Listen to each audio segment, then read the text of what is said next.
Family কার্ডে লোকবল নিয়োগে বৈষম্য, সরকারি প্রণোদনায় অনিয়ম সহ নানা অভিযোগে মাগুরার মোহাম্মদপুর উপজেলা নির্বাহী অফিস ঘেরাও করেছে বিএনপির নেতাকর্মীরা। উপজেলা নির্বাহী অফিসার বেদপতি মিস্ত্রির বিরুদ্ধে এসব অভিযোগ এনে অফিস ঘেরাও করে প্রতিবাদ কর্মসূচি পালন করে তারা। আজ বেলা 11টার দিকে হঠাৎই ইউএনও অফিসের সামনে ব্যানার নিয়ে জড়ো হতে থাকে উপজেলা বিএনপির নেতাকর্মীরা। এ সময় ইউএনওর বিরুদ্ধে নানা রকম স্লোগান দেন তারা। তাদের অভিযোগ, ফ্যামিলি কার্ডের তথ্য সংগ্রহকারী ও সুপারভাইজার পদে ছাত্রলীগের কর্মীদের নিয়োগ দিয়েছেন ইউএনও বেদপতি মিস্ত্রি। এছাড়াও কৃষক প্রণোদনা ও কৃষি কার্ড বিতরণে দুর্নীতি, মসজিদে ইমাম ও মুয়াজ্জিন বাছাইয়ে অনিয়ম, 2 ঈদে ভিজিএফ কার্ডে চাল বিতরণে দুর্নীতি সহ নানা অভিযোগ আনা হয় তার বিরুদ্ধে।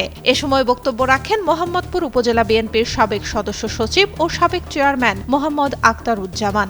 বলেন, দীর্ঘ 17 বছর বিএনপির যেসব নেতাকর্মী আন্দোলন ও সংগ্রামে মাঠে ছিল, যারা শেখ হাসিনা সরকারের পতন ঘটিয়েছে, লোকবল নিয়োগে তাদের বঞ্চিত করা হয়েছে।